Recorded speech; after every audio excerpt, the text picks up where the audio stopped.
Good morning. Thank you very much for allowing me to share a piece of your morning with you. I'm going to do it fast, but Maria Therese asked me to come here today and talk a little bit about how we see innovation changing, and we being a group of people between a business school in Switzerland, IMD, and a business school at MIT, Sloan School. And we've been working together for, 16 years or so, looking at the patterns of innovation and doing it through a program. I'll tell you about it in a few minutes. But what we're seeing is fundamental changes. You've described them, the previous speakers have described them in terms of the way in which they're clustering firms and the way in which they're transferring technology. But part of the broader question is, how is it affecting the way you work? So, how does this look compared to where you work? Some of us started our careers in places like that. Now, I may be the oldest person in the room, but I started as a development engineer in the steel industry. Sure looked a lot like that. I mean, it wasn't all that different. And I think part of what I want to do is to get you to think about not necessarily the technologies that are changing, because you know those, but how you're changing, how the way you work changes, how the way you make decisions change, how you as a professional change the way you get ideas and work with them. So if I take that and I ask you, does your organization look like this or one of the more fanciful cloud organizations where everything's fluid and agile, what would you vote for? And I'm not asking for a show of hands, but I'd like you to think about where are we in terms of the way in which we work. How many of you use the funnel to describe the innovation process? Remember the funnel? That the movement of ideas from discovery to launch, the commercialization process, and the shrinking of time to market. How many of you are working in processes that are essentially linear and sequential, still today, right? How many of you think about long-term and short-term revolutionary incremental innovation strategically when you think about your portfolios? How many of you think about innovation, and I'm really talking about innovation, although I think invention is quickly becoming part of this. How many of you think about innovation as a noun, as a title, something that somebody does, someone else does it, some department, some group, rather than as a verb that characterizes the way in which you work, right? Simple questions, right? All of which I think are warning signals about legacy thinking. I think that we have to not only change the technologies that we insert into our lives, but we have to change ourselves as well. And that's harder to do. In fact, if you think about it, we've always had disruptive innovation, right? Ever since the Industrial Revolution, but it's been slower in a different cadence. And it's periodically influenced the way the world works. We've gone from steam to automotive rail technologies, to petrochemicals, to automobiles, to computers. But now the pace is getting faster. And if you think about your own life and you think about these icons as symbols of technologies that you used intimately as part of what you did and how you did it, and they're all gone or imperiled, you begin to see that our time, the time we work in today, I think, is changing faster and more profoundly than ever before. Now, probably every generation has said the same thing, but I think we have a good case to make at this point in time, and I think we've only seen the beginning of it. I think the advent of genomic research and the Internet of Things, and the fact that they're both going to really blossom at the same time is going to really change the way in which we think about your jobs, my job, the way in which technology influences society, and who we are as individuals or idea workers in this. So what I'd like to think about is that how does technology change relatively to human adaptability, excuse me. And I think we're here in terms of our technological reality. And, organizationally, we're there. And we feel it in the way in which things work or don't work, and the things in which we have to do. Incidentally, this chart originally comes from Astrotella, who runs Google X. But it comes from a book by Tom Friedman, the journalist who writes for the New York Times. And Friedman's title of the book is Thank You for Being Late, because he says that the only time he gets to think anymore is when somebody's late for a meeting. So the book is dedicated to all those people who failed to show up on time and allowed him the time to work on the book. And I think that, there's something in that. The problem is that this gap is never going to actually narrow in our lifetime. So unless we change the way we do it or how we do it. So do any of you feel stressed at work? Do any of you feel like the pace of change is accelerating? Do any of you feel like it's almost becoming overwhelming? I see people nodding and smiling. So here's what I'd like you to do. Just for a minute, I'd like you to just close your eyes and take a deep breath and savor this moment, because it's never going to get any better. It's never going to get any slower. It's never going to get any less complex. Why would it? What do you think is going to stop changing?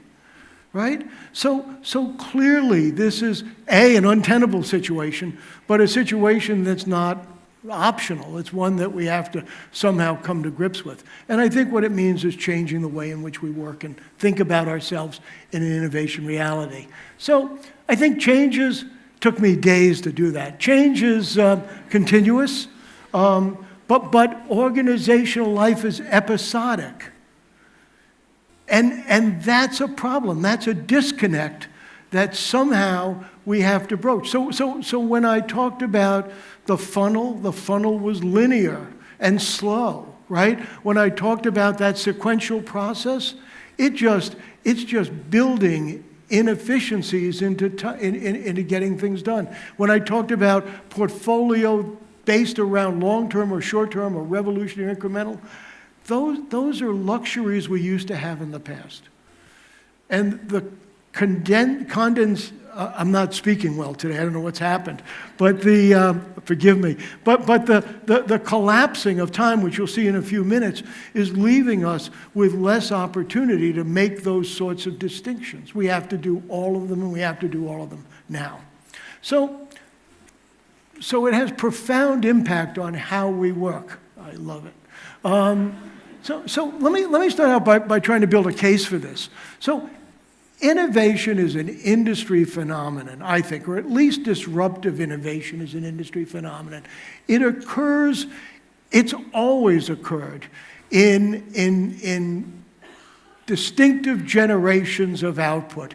We used to, when I first started as an engineer, we used to measure these S-curves as levels of functional achievement. We would look at how devices would perform and predict what we would have to do in the future. Then later we thought of them as industry change, because one of the things we noticed is that firms that succeeded in this generation, I don't know if you can see this, in this first generation, almost never made it to the second generation. And firms that succeeded in the second generation almost never made it to the third generation. Are there exceptions? Yes, but not a lot. And those of us who are academics in the room, man, we're the lucky ones, because we've had one S-curve our entire life. It's the slowest, most change-resistant S-curve in the universe. But even that one is being imperiled now. And the people who are threatening it are not our traditional rivals or our peer institutions who we cooperated with and competed with. They're other people. They're different people from different backgrounds playing by different rules. And they have different expectations than what we've had in the past. And you see it affecting publishing. You see it affecting careers. You see it affecting funds. The academic landscape is going to change within the lifetime of most of the people in this room, profoundly. So sustain oneself, an organization, be it academic or industrial, had to jump from one curve to another. And that's why change has always been continuous, because we've always had to make those changes. But for most of us, or for the people who are running most institutions, they joined an S-curve with the expectation that they would remain in it for their entire career. And they would not have to worry about the disruption between that and what comes next. And they were probably right. But that's unlikely to be the case for people who are joining those organizations today. So already there are differences in perceptions of the way in which time works between the top of organizations and the bottom. And we have all sorts of terms for that. We stereotype those people as being disloyal or being, disengaged, but in fact, they're operating under a different set of expectations, because when they look at the world around them, they see change happening more frequently and more profoundly than we have in our generation. So industries are disrupted, not firms. Firms are swept away in the carnage, but industries get disrupted. So one of the things that's interesting to be in a business school is when we talk to people, one of the things they want to do is they want to be benchmark or best practice sharing. But what they're doing is they're doing that with organizations that are going to go away at the same time they do. So when you looked at, forgive me for using the familiar, you looked at Nokia, what about Sony Ericsson? Right? What about Motorola? They disappeared at the same time. When you look at Kodak, we never talk about the film business at Fujifilm or AGFA, but they disappeared at the same time. They were all benchmarking against each other. They were all comparing against each other. They were looking in the wrong places. They were looking for signals and ideas in the wrong places. That's not where change was going to come from. So think about this. You're all familiar with, everybody in the room has used probably most of these devices. You've seen change in products. Each one of these changes from vinyl discs on has had an S-curve of its own. Incidentally, that's a lot of change. That's about 7 big revolutions in your lifetime in the way in which you've accessed music. It's probably why you have multiple copies in different formats of music that you like. But what's also interesting is that each of these industry generations has been dominated by a different firm, because they were not among the incumbent market leaders. And so they had more freedom and more legitimacy to change than the ones who had to defend particular positions. How many of you stream right now? Everybody streams? Okay. So the big streaming players are Pandora, Spotify, YouTube, and Apple. Who do you think's the biggest streamer? Spotify? It's YouTube. And the interesting thing about YouTube is that almost all of their offerings are free. So not only are they big and successful, but it's hard to compete in pricing against them, because they're essentially giving away. They're making some changes around the edges in that model. Everybody streams. What comes next? So we don't know, right? But if you look at the time periods between how long vinyl discs lasted, and then how long the Sony Walkman lasted, and then how long you had an iPod, and then how long you've been streaming, one of the things you see is that time is getting progressively shorter. And what that means is that those ruptures are occurring more frequently than they used to do. So we didn't have to worry about them in the past because they were infrequent. But increasingly, we're seeing the ruptures appear. And that calls for a different type of decision-making, different type of thought process. When I asked you what comes after streaming and you didn't know, that's the unknown.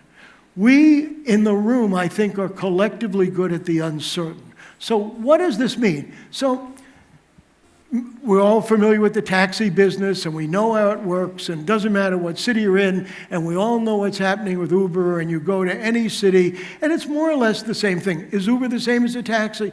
No, not exactly, but it's close enough that I can sort of figure it out, right? I might have to make some different assumptions, but I can do that. So last year I was walking across the Thames in May in London, and there was a guy water skiing. He had a wetsuit on. Weather was cold. It was sort of ridiculous. But what was really interesting was there was no boat. There was no boat pulling him around. What there was a drone.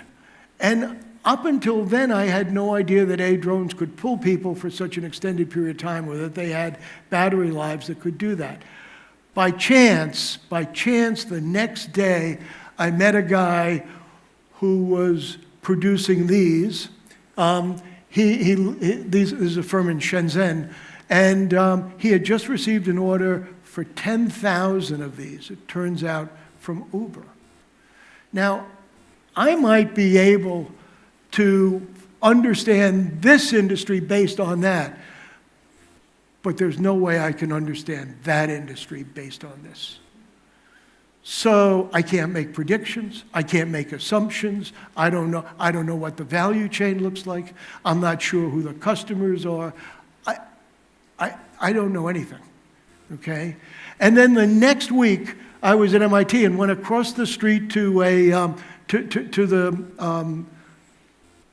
the incubator and visited a company that was making flying cars. And not only making flying cars, but having the license to fly flying cars up to 3,000 meters in altitude without a license, using Google's autonomous drive vehicle technology in 3 dimensions. Now, this is science fiction, except that these guys are making it. Toyota's making one. They've just been bought by Geely, who owns Volvo. And we're talking about a rapidly moving emerging industry that could replace urban transportation, taxis and things like that, in which the incumbents have no idea how to even react. If I'm a taxi driver, what do I do? It's unknown. But I have to make decisions nonetheless. So what I'm seeing is a real acceleration of time without the data that I need. In the middle of an S-curve, and remember the S-curves used to be long, it's business as usual. I know what to do and I know how to do it. I might have to make predictions about demand, or I might have to make predictions about capacity, might have to make predictions about cost, but I can do it. I'm good at that. It's decision-making under uncertainty. But in between here, I might not know what to do, and I may never be able to do it. And that's the unknown. And the unknown is happening more frequently today because the time periods are compressing. So that means we really need to rethink, how do we make these choices? And how do we build portfolios? Is it possible to have portfolios between long-term and short-term when the short-term is everything and the long-term disappears? How does this work? This is all about variance reduction. This is all about variance enlargement. You build an organizational culture around variance reduction. It's not an organizational culture that allows new ideas to flourish. So how do we make this work within our organizational environment? And not only that, this is no longer just about technologies. So when I put this up and everybody said, yeah, I see this. Remember this? Remember the cassette tape? Remember that? Well, that's not the way it looked at all, right? It more or less looked like that. And you had to use very sophisticated technologies in order to try to get it back. We moved away from the Sony Walkman in part because the customer experience was so bad in retrospect. Had to carry all those tapes around, went all over everything. And we moved to something much neater. These S-curves are about customer experience, and the question is, how much do we know about that when we make the technology choices? And my sense is the people I speak to in R&D and engineering and the like, and I speak as a lapsed engineer, we know very little about those things because we've never had to learn a lot about them in the future. So if that's the case, if the S-curves are changing more frequently than they've ever been, then knowing may no longer be as important as it used to be, but learning becomes much more important. And there I ask you, what are you doing in terms of learning? Being here is a big step forward, right? This is a great thing to do. But how many of your colleagues are at meetings like this? And how many of your colleagues share what they learn at meetings like this? Do you have formal learning processes? Scalable learning becomes more important than scalable efficiency. What does that mean? Well, in the middle of an S-curve, you want to share best practices so that everybody's efficient. But in between an S-curve, when you're dealing with the unknown, you need to share learning because you're going to get a lot of things wrong, and people need to learn from these experiments and from these trials. That's a different mentality. That's a different mindset. That's a different organizational framework. We haven't mastered that very well. What we did in the 20th century was to work with stable efficiency with the expectation of having long S-curves, and we built a push economy where we pushed things out. And as a result, we had organizations that were predictable, hierarchical, had good control, routines, and reduced variance. Those don't work so well when the curves change like that.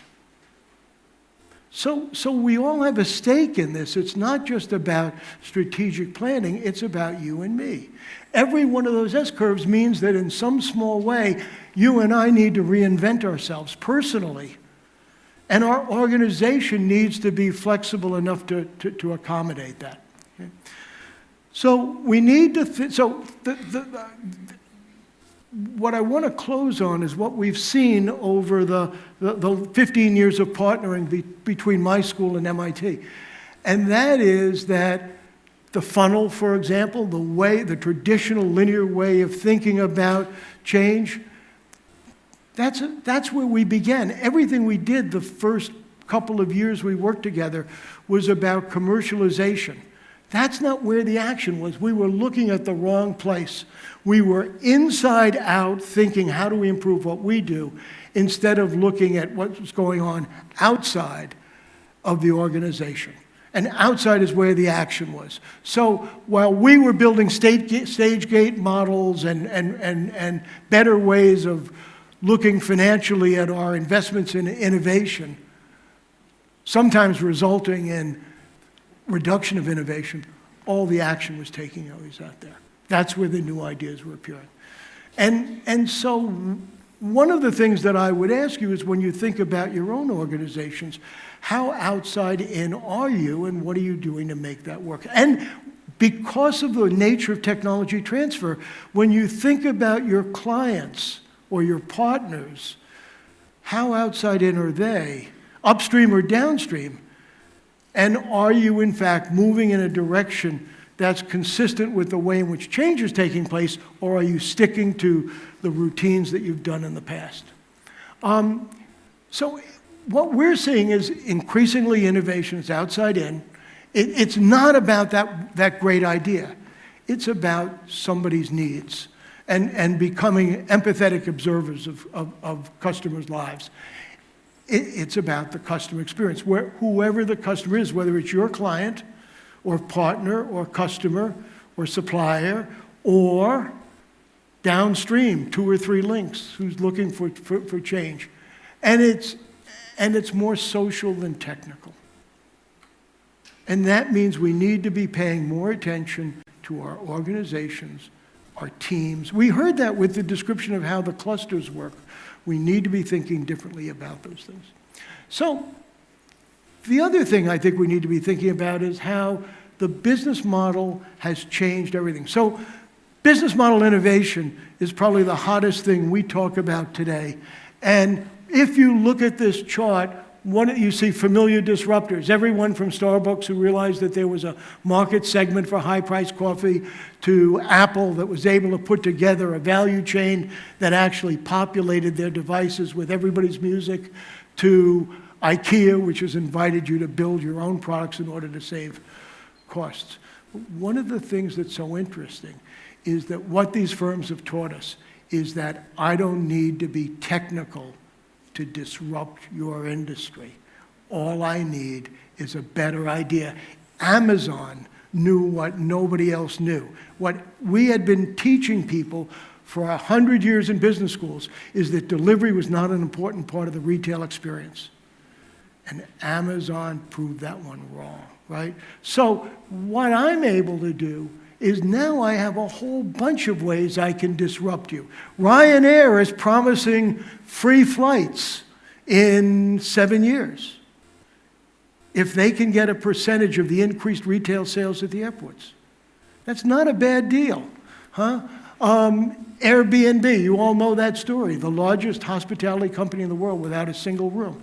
So I don't need to hire scarce and expensive scientists and engineers to disrupt you. I can do it by changing delivery time, by changing pricing methods, by changing the way in which we collaborate. That's interesting. It's also interesting for you because what it says is maybe technology transfer is too limited. Maybe we ought to be looking at other types of transfers that work around the business model but have potential impact in the way in which markets change. And finally, it's unlikely that any one organization can do this by yourself. You need partners.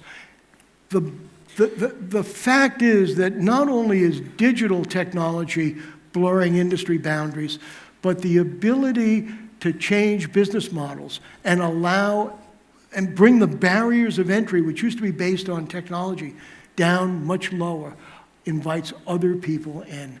And so we need, I think, to be thinking fresh about this. The one piece that I want to close with one thought, and the one thought is, where do you get your ideas from? So